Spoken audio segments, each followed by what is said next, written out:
पंकजा मुंडे यांनी आपला उमेदवारी अर्ज दाखल केला। त्यानंतर बीडमध्ये पंकजा मुंडेंची भव्य अशी सभा पार पडली। यावेळी पंकजा मुंडे सभेत बोलताना भावुक झाल्या होत्या। एका पराभवातून आपण तावून सुलाखून निघालो असं त्या म्हणाल्या। आपल्या या वैभवाला दृष्ट न लागो असं देखील त्यांनी म्हटलं। पदर पसरून मला एक संधी द्या असं भावनिक आवाहन त्यांनी मतदारांना कार्यकर्त्यांना केलं।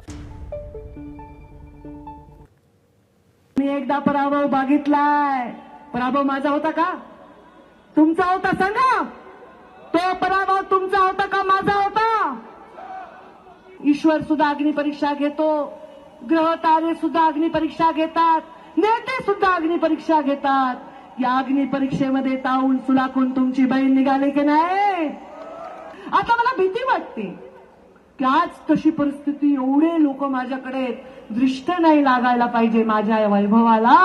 मी एवढंच म्हणेन, पदर पसरून ही शेवटची संधी मला द्या। 4 तारखेला या हाताने मला हार घालायचा होता, पण मला अंतिम संस्कार करावा लागला। मी रडून मत मागत नाहीये, माझं पुढचं ऐका। मी तुम्हाला म्हणणार नाही पंकजा मुंडेला म्हणजे मतदान म्हणजे गोपीनाथ मुंडेला मतदान आहे। मला काही नको, एकच मुलगा आहे माझा, खायला प्यायला व्यवस्थित आहे, माझ्या 2 बहिणी माझ्यापेक्षा कर्मठ आहेत, 1 रुपया त्यांना कशाची लालच नाही। लालच एकच आहे, तो 4 तारखेचा जो अधुरा राहिलेला किस्सा आहे तो पूर्ण करायचा आहे। एबीपी माझा, उघडा डोळे बघा नीट।